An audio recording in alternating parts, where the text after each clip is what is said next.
Hello and welcome to Syngenta's Rougham Innovation Centre with me, Max Newbert, the Technical Manager for Insecticides in the UK.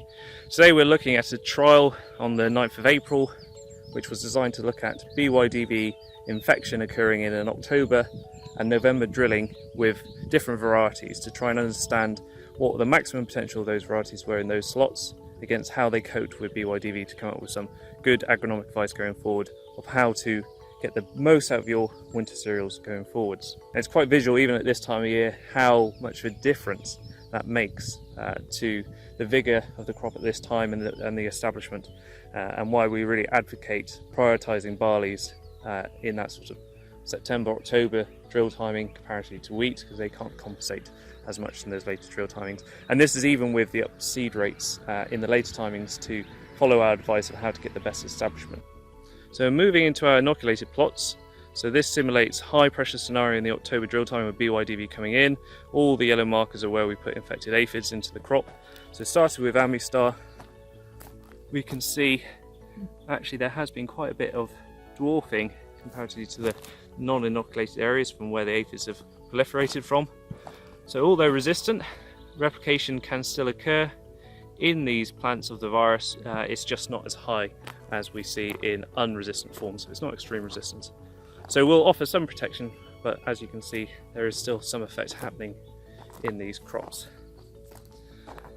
Move over to KWS Orwell, you can see we've got a lot of stunted plants. We even have the typical yellowing symptoms of BYDV.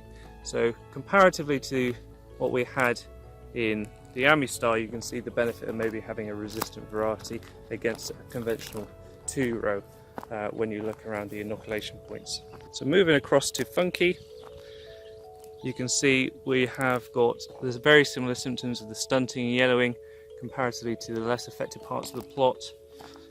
Going through, you can see yes, the inoculation has definitely taken hold in the October drill timing, so it'll be interesting to see how much effect this has on yield, especially compared to what we had in the uninoculated in the October timing. Now the final plot in this series is the SY King's Barn. Now if we look around the inoculation points, there might be a little bit of effect from BYDV, but the hybrid vigour seems to be helping a lot with compensating with not much effect on the plants. Yes, there's a bit of dwarfing here and there, but it doesn't seem to be quite as bad as maybe even Mestar. So maybe that hybrid vigour is helping to combat the BYDV symptoms in this plot ever so slightly. So it'll be interesting to come to yield to see what the effects are on the difference between infected and uninfected yield in the October timing, and then what the yield effect is in drilling into November. But hopefully that has been useful, and I look forward to sharing the results when harvest comes in.